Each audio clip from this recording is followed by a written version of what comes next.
Hello everyone, welcome to judiciary guidance platform. आज हम लोग पढ़ेंगे यूपी एपीओ के माइनर लॉज के फॉरेनर एक्ट 1946। अब फॉरेनर एक्ट से मेरे हिसाब से इसमें जैसे दो क्वेश्चन बन सकते हैं जो मैंने बनाए हैं। Who have authority to make orders under this act and what are the obligations of masters, housekeeper etcetera under this act, and second is who are internees.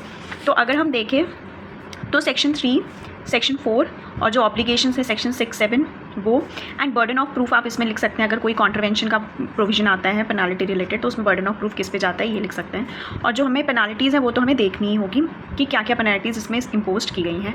तो बहुत छोटा सा एक्ट है, एक्ट भी बढ़िया है, ईजिली इसको समझते हैं कि कैसे हमें मेन्स आंसर राइटिंग में लिखना है। ठीक है, पहली चीज़ तो जो फॉरेनर्स एक्ट 1946 है इसमें जितनी भी पावर होती है ये सेंट्रल गवर्नमेंट के पास पावर होती है इन रिस्पेक्ट ऑफ द फॉरेनर्स। ठीक, हमें ये तो पढ़ना नहीं है, बस डेफिनेशन देख लो। सेक्शन 2 के ए में फॉरेनर डिफाइंड है, means a person who is not a citizen of India. अब पावर टू मेक ऑर्डर्स, तो जो सेंट्रल गवर्नमेंट है वो बाय ऑर्डर प्रोविजन बनाएगा either generally or with respect to all the foreigners, या कोई पर्टिकुलर फॉरेनर है या कोई प्रिस्क्राइब्ड क्लास या फिर डिस्क्रिप्शन है फॉरेनर की, तो उनके लिए सेंट्रल गवर्नमेंट ऑर्डर बनाएगा। किस चीज़ के लिए ऑर्डर बनाएगा? प्रोहिबिट, रेगुलेट और रिस्ट्रिक्ट करने के लिए उनकी एंट्री इनटू इंडिया और या फिर उनके डिपार्चर की और देयर प्रेजेंस और कंटिन्यूड प्रेजेंस की। तो हमने क्या बोला कि जो सेंट्रल गवर्नमेंट है वो क्या करेगी, सेंट्रल गवर्नमेंट जो है वो ऑर्डर बनाएगी।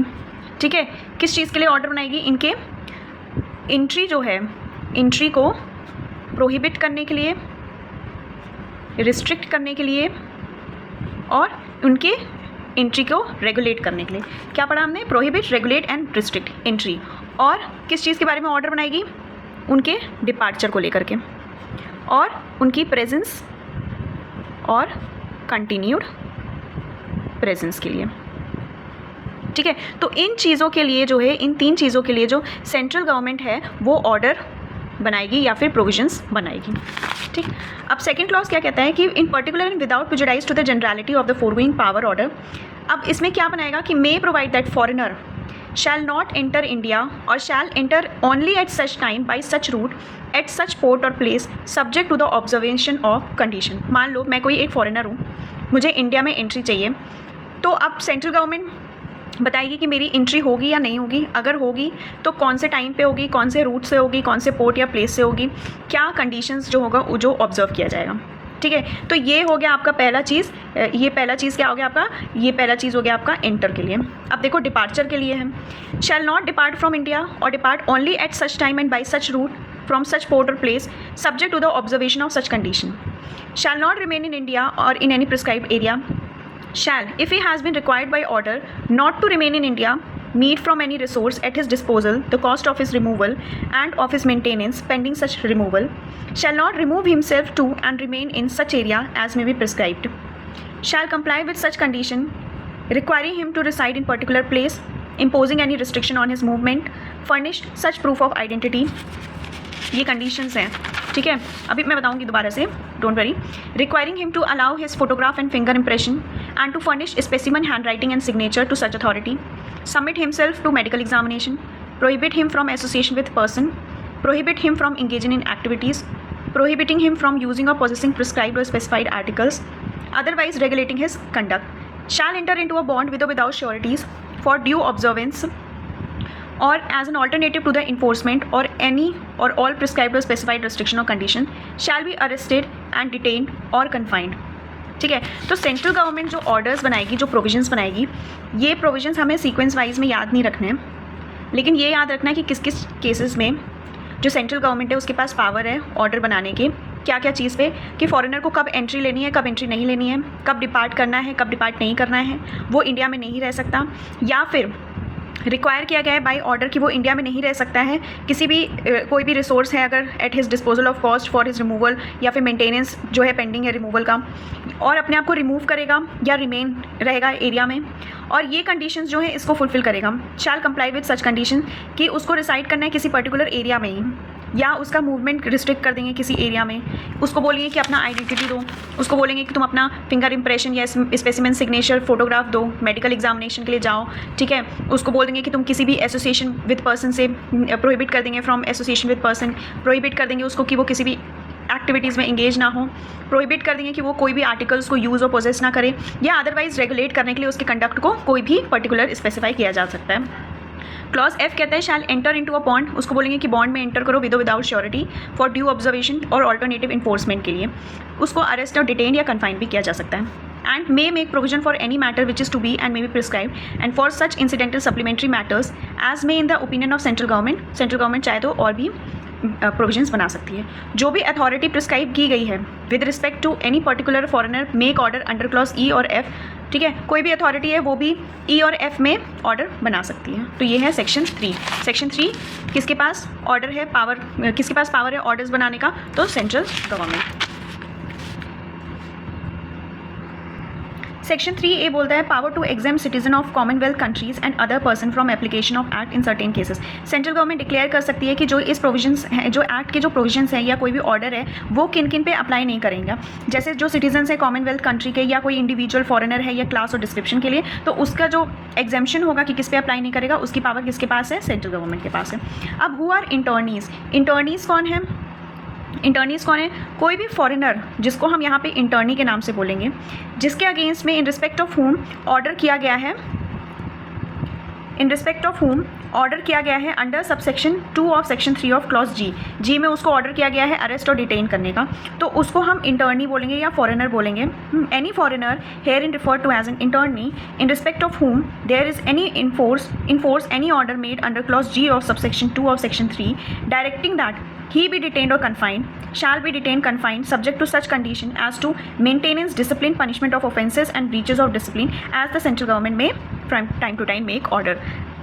अब कोई भी फॉरेनर या इंटर्नी होगा उसको डिटेन और कन्फाइन किया जाएगा, किस लिए, सब्जेक्ट टू सच कंडीशन कि वो मेंटेन, डिसिप्लिन या फिर पनिशमेंट प्रोवाइड किया जाएगा उसको ऑफेंस के लिए या उसने कोई ब्रीच ऑफ डिसिप्लिन किया हो उसके लिए। क्लॉज 2 कहता है कि any foreigner herein refer to as person on parole, अगर कोई भी फॉरेनर है जो पेरोल पे है, रिस्पेक्ट ऑफ होम कोई भी अगर ऑर्डर इन्फोर्स में है जो क्लॉज ई में है। क्लॉज ई में कई सारे ऐसे कंडीशंस थे जो फुलफिल करने थे कि जैसे आपको कहाँ रिसाइड रहना है, कहाँ रिस्ट्रिक्शन है आपका मूवमेंट का, कहाँ आपकी आइडेंटिटी आपको देना पड़ेगा, फोटोग्राफ, और प्लस आपका medical examination, association of person से प्रोहिबिट किया जाएगा, यूज़ और पोजेस नहीं कर सकते, कोई भी एक्टिविटीज़ में नहीं इंगेज हो सकते, कोई आर्टिकल अपने पास नहीं रख सकते हैं। अगर कोई भी foreigner herein refer to as a person on parole, अगर कोई पर्सन पेरोल पे है और उसका जो ऑर्डर है क्लॉज ई वाला वो इन्फोर्स में है, तो उसको बोलेंगे requiring him to reside at such place set part for the residence under supervision of number of foreigners shall while residing as to maintain, उसको बोलेंगे कि जहाँ और भी फॉरेनर्स हैं वहाँ पे आप रहो, वहाँ पे रिसाइड करो, किस लिए, ताकि मेंटेनेंस, डिसिप्लिन, जो पनिशमेंट और जो ब्रीचेस ऑफ डिसिप्लिन है उसको हम क्या कर सकें, रेगुलेट कर सकें। As the central government may from time to time by order determine, कोई भी पर्सन नोइंगली असिस्ट नहीं करेगा या नोइंगली हार्बर नहीं करेगा किसी को भी पर्सन को, कोई भी इंटर्नी या कोई पर्सन अगर पेरोल पे है या एस्केप्ड इंटर्नी है, ठीक। और गिवन एन एस्केप्ड इंटर्नी, अगर कोई एस्केप्ड इंटर्नी है या कोई पर्सन पेरोल पे है, किसी उस पर्सन को कोई भी असिस्टेंस नहीं दिया जाएगा प्रिवेंट करने के लिए या हिंडर करने के लिए या इंटरफेयर के लिए with the apprehension of internee और पर्सन ऑन पेरोल।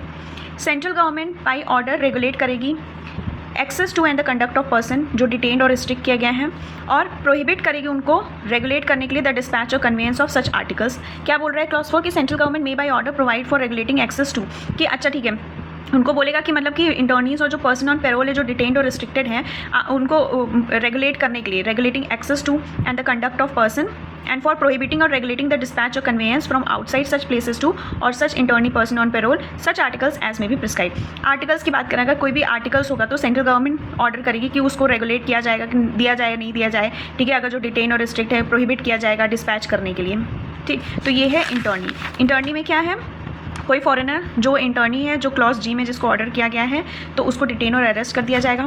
क्लॉज 2 में अगर वो पेरोल पे है इन respect of home order clause ई में जो बनाया गया है कि उसको जो है नंबर ऑफ फॉरेनर्स जहाँ पे होंगे वहाँ पे सुपरविजन के लिए रखा जाएगा for the maintenance, discipline and punishment of offences and breaches of discipline. कोई भी पर्सन नोइंगली असिस्ट नहीं करेगा, ना ही पर्सनस को जो भी इंटर्नी या एस्केप्ड इंटर्नी या फिर जो पेरोल पे है पर्सन उसको असिस्टेंस नहीं देगा इस इंटेंशन की कि वो प्रिवेंट हार्बर या फिर इंटरफेरेंस ना हो with apprehension of the internee. Central government by order regulate कर सकती है कि उनके एक्सेस या कंडक्ट ऑफ पर्सन को, और प्रोहिबिट रिस्ट्रिक्ट कर सकती है कि वो कौन से आर्टिकल्स रखें अपने पास नहीं रखें, ठीक। अब आता है सेक्शन 5 चेंज ऑफ नेम। अगर कोई फॉरेनर जो इंडिया में है वो अपना नाम चेंज नहीं करेगा, कोई भी एज्यूम और यूज़, परपोर्ट टू एज्यूम और यूज़ कोई भी नाम नहीं रखेगा जिस दिन से वो आया है इंडिया में, अगर आज आया है उसने जो नाम बताया वही उसका नाम होगा, वो चेंज नहीं करेगा। Where after the date on which act came into force, कोई भी फॉरेनर अगर carry or purport to carry कोई ट्रेड और बिजनेस करता है under any name or style other than the name or trade or carried or immediately before the set date, he shall be deemed to using the name other than by what he was ordinarily known immediately before the set date। ठीक है, ये तो ऐसे ही है जैसे name में sir name क्या है, ठीक, लेकिन ये सेक्शन उन पर अप्लाई नहीं करेगा। Of any name in person जहाँ पे लाइसेंस और परमिशन ग्रांट किया गया है सेंट्रल गवर्नमेंट की में, और कोई मैरिड वुमेन है तो वो अगर अपने हस्बैंड का नाम लेती है तो उन केस में ये अप्लाई नहीं करेगा। चेंज ऑफ नेम तो ऐसे ही देख लो। अब आते हैं कि ऑब्लिगेशंस क्या होते हैं मास्टर्स और वेसल्स, और सेक्शन आपका 7 जो है जिसकी बात करता है ऑब्लिगेशन ऑफ होटल कीपर्स वगैरह, इनकी ऑब्लिगेशन देखते हैं क्या होती है।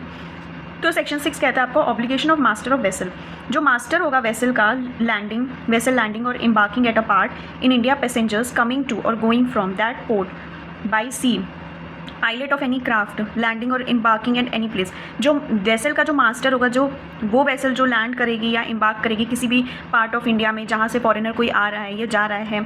Same in the case of aircraft, जहाँ पे बाई एयर जिस प्लेस में से वो आ रहे हैं जा रहे हैं फॉरेनर, तो वो क्या करेंगे, shall furnish to such person and in such manner a return giving the, return furnish करेंगे giving the particulars with respect to any passenger और member of crew who are foreigners, जो फॉरेनर्स होंगे उनको return prescribe form में दिया जाएगा। ठीक है, फिर सेकंड क्लॉज क्या कह रहा है कि जो डीएम या फिर जो कमिश्नर ऑफ पुलिस हैं, और अगर कमिश्नर ऑफ पुलिस नहीं है तो सुपरिटेंडेंट ऑफ पुलिस, वो रिक्वायर करेंगे कि जो मास्टर है या जो पायलट है एयरक्राफ्ट का, वो फर्निश करेंगे इन्फॉर्मेशन इन रिस्पेक्ट ऑफ, मतलब कि जो पैसेंजर्स या जो मेंबर या क्रू जो वेसल या एयरक्राफ्ट में है, इनकी इन्फॉर्मेशन मास्टर और जो पायलट होंगे वो किसको देंगे, डीएम, कमिश्नर ऑफ पुलिस, और अगर कमिश्नर ऑफ पुलिस नहीं है तो सुपरिटेंडेंट ऑफ पुलिस। कोई भी अगर पैसेंजर भी है तो वो भी इन्फॉर्मेशन फर्निश करेगा टू द मास्टर और पायलट, एनी इन्फॉर्मेशन जो सबसेक्शन 1 और 2 से रिलेटेड है, रिटर्न से रिलेटेड या कोई भी जो पैसेंजर क्रू और जो मेंबर हैं उनकी इन्फॉर्मेशन। ठीक, फिर क्या कह रहा है, अगर कोई फॉरेनर इंडिया में इंटर करता है और प्रोविजन ऑफ दिस एक्ट को कॉन्ट्रीवीन करता है, तो जो प्रिस्क्राइब्ड अथॉरिटी है वो विद इन 2 मंथ डायरेक्ट करेगा मास्टर को, जो वेसल का मास्टर है उसको, और जो पायलट है एयरक्राफ्ट को उसको, या अगर कोई ओनर या एजेंट है कोई ओनर का किसी भी वेसल और एयरक्राफ्ट को, उसको बोलेगा, कौन बोलेगा, प्रिस्क्राइब्ड अथॉरिटी इनको बोलेगा कि ये जो मास्टर और जो ओनर या फिर जो पायलट हैं ये क्या करेंगे, प्रिस्क्राइब्ड अथॉरिटी को प्रोवाइड करेंगे at the expenses of government accommodation on vessel और एयरक्राफ्ट, ताकि वो उस फॉरेनर को इंडिया से रिमूव कर सके। क्या बोल रहे हैं क्लॉज 4, एक बार फिर से सुनना। कोई भी फॉरेनर अगर इंडिया में घुसता है कॉन्ट्रवेंशन करके प्रोविजंस ऑफ दिस एक्ट को, किसी भी एक्ट, इस एक्ट के प्रोविजन को अगर कॉन्ट्रवीन करके कोई पर्सन फॉरेनर इंडिया में घुसता है, तो जो प्रिस्क्राइब्ड अथॉरिटी है वो within 2 month from the date of such entry, master जो होगा वेसल का और जो पायलट होगा एयरक्राफ्ट का, उसको बोलेगा प्रिस्क्राइब्ड अथॉरिटी कि आप मुझे एट द गवर्नमेंट एक्सपेंस आप मुझे एकोमोडेशन प्रोवाइड करो उस वेसल या फिर एयरक्राफ्ट में, किस लिए, for the purpose of removing the said foreigner from India. अब क्लॉज 5 कहता है कि जो मास्टर और जो पायलट होगा which is about to carry, जो पैसेंजर्स को कैरी करने जा रहा है पोर्ट या प्लेस में to any destination outside India, या फिर ओनर या कोई एजेंट है, if shall by directed by the central government and on tender of payment at the current rate provide करेंगे ऑन द वेसल और aircraft accommodation to such port और place outside India, being a port और place is due call as the central government may specified for any foreigner order under section 3 not to remain in India or and for his dependents if any travelling with him।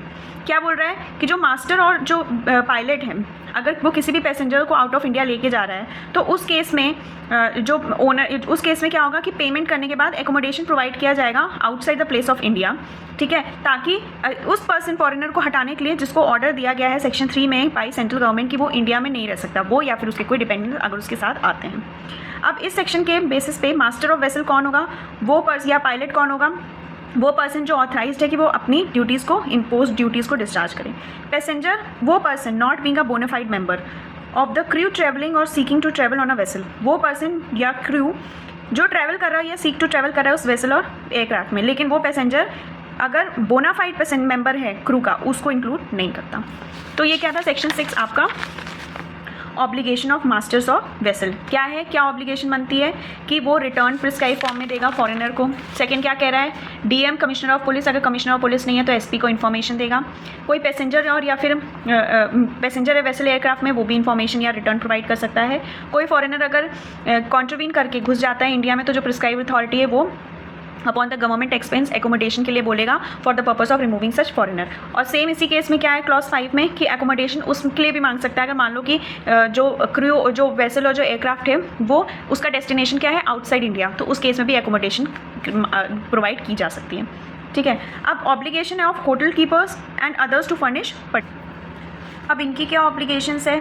It shall be the duty of the keeper of any premises whether furnished or unfurnished जहाँ पे lodging या sleeping होती है accommodation में is provided for reward to submit such person in such information respect of foreigners accommodated in such premises। जहाँ पे वो foreigner रह रहे हैं उसकी इन्फॉर्मेशन प्रोवाइड करनी है। ठीक है, एक्सप्लेनेशन छोड़ो। अब क्या बोल रहे हैं कि जो भी एकोमोडेशन होगा वो इन्फॉर्मेशन जो है शैल फर्निश टू द, कोई भी पर्सन अगर है वो भी इन्फॉर्मेशन फर्निश कर सकता है उस कीपर को। जो कीपर है ऑफ एवरी सच प्रीमाइसेस वो एक रिकॉर्ड मेंटेन करेगा इन्फॉर्मेशन जो भी फर्निश्ड की गई है। And shall at all time open होगा inspection by any police officer या कोई पर्सन अगर डीएम के थ्रू ऑथराइज किया गया है वो। तो इनकी भी यही ऑब्लिगेशन है कि आपको जो है इन्फॉर्मेशन प्रोवाइड करनी है। ठीक, 7A बोलता है power to control places frequented by foreigners. कोई भी प्रिस्क्राइब अथॉरिटी है सब्जेक्ट टू सच कंडीशन वो डायरेक्ट करेगा ओनर या पर्सन को जिसके प्रोवाइसेस पे कोई रेस्टोरेंट है या फिर कोई पब्लिक रिसोर्ट है, कोई इंटरटेनमेंट या क्लब है जहाँ पे फ्रीक्वेंटली फॉरेनर्स आते हैं। तो इस केस में जो प्रिस्क्राइब अथॉरिटी उसके पास पावर है कि वो बोल सके कि उस प्रीमाइसेस को क्लोज कर दो और बोल सके कि यूज़ और परमिट यूज़ करो उतने ही के लिए जो कंडीशंस प्रोवाइड की गई हैं। उस प्रीमाइसेस में किसी को भी एडमिशन नहीं दिया जाएगा, मतलब किसी को भी आने नहीं दिया जाएगा, कोई भी फॉरेनर जो होगा। और अगर कोई पर्सन जो इस डायरेक्शन को नहीं मानता है shall not while such remains in force और permit be used any other premises except with the premise. देखो जो भी ये डायरेक्शंस इम्पोज की गई हैं आप ये डायरेक्शन को फुलफिल तब तक करोगे जब तक आप प्रीवियस परमिशन नहीं लेते रिटन में प्रिस्क्राइब्ड अथॉरिटी से जिन्होंने ये रिस्ट्रिक्शन इम्पोज किए या ये कंडीशन इम्पोज की है। कोई भी पर्सन अगर जिसको डायरेक्शन दिया गया है अगर वो एग्रीव्ड है तो वो with in 30 days central government को अपील कर सकता है और जो डिसीजन होगा सेंट्रल गवर्नमेंट का वो फाइनल होगा।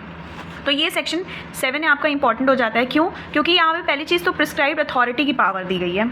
ठीक है, प्रिस्क्राइब्ड अथॉरिटी ही बोलेगा कि आपका उस रेस्टोरेंट या क्लब या इंटरटेनमेंट जो भी आपका प्रीमाइसेस है उसको क्लोज कर दो या यूज़ नहीं करो या परमिट जो ही है उसका यूज़ का वो कंडीशन इम्पोज लगा के या एडमिट नहीं करना है। ठीक है, और जो रिटन अथॉरिटी के से ही आप ये सब रिस्ट्रिक्शंस जो है ये परमिट कर सकते हो, यूज़ कर सकते हो। और अगर कोई एग्रीव पर्सन है तो with in 30 days central government के पास रहेगा।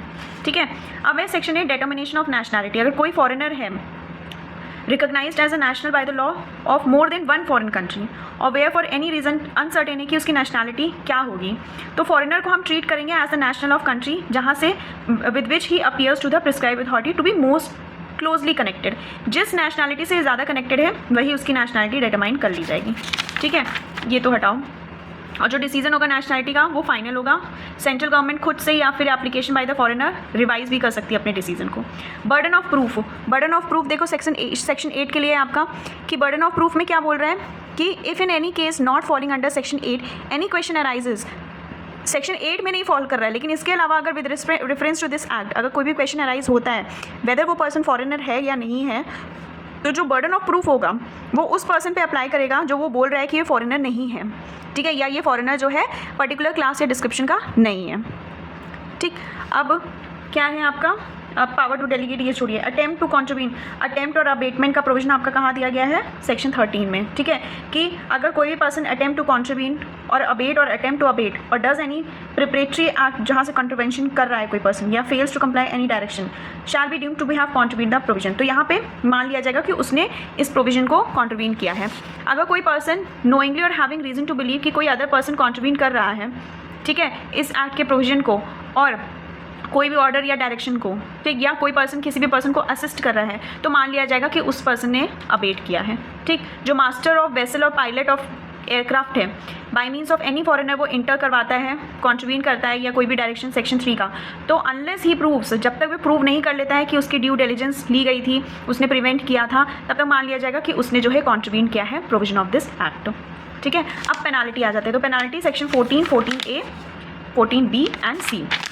14A क्या कहता है कि अगर कोई भी person remain in any area, अगर कोई पर्सन मान लो कि प्रिस्क्राइब पीरियड जितना वीज़ा में है उससे ज़्यादा दिन के लिए अगर रह रहा है, ठीक है, और या फिर कोई कंडीशन वायलेट कर रहा है जो वीज़ा का कंडीशन है या इस प्रोविजन ऑफ एक्ट को कॉन्ट्रीब्यूट कर रहा है, तो उसकी पेनाल्टी क्या होगी? 5 ईयर प्लस फाइन। और अगर कोई भी बॉन्ड होगा वो फोरफीट कर दिया जाएगा और पेनाल्टी जो है पे की जाएगी। ठीक है, क्या बोला कि अगर वीज़ा, यहाँ पे पेनाल्टी क्या है? वीज़ा को लेके है, ठीक है, कि penalty for contravention of provision of this act. अगर कोई पर्सन जितना वीज़ा में टाइम पीरियड है उसको एक्सीड कर देता है, या कोई कंडीशन है उसको वीज़ा का उसको जो है वॉयलेट करता है, या प्रोविजन ऑफ दिस एक्ट को कॉन्ट्रवेंट करता है, तो 5 ईयर प्लस फाइन।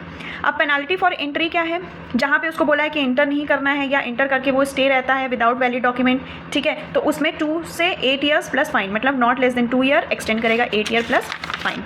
अब सेक्शन 14B क्या कहता है, फोर्स्ड पासपोर्ट। मान लो कोई पर्सन नोइंगली फोर्स्ड पासपोर्ट की वजह से एंटर करता है कि बिना किसी अथॉरिटी ऑफ लॉ के, तो उस केस में आपका पनिशमेंट क्या है, not less than 2 years, extend to 8 years, fine आपका क्या है 10,000 जो एक्सटेंड करेगा 50,000।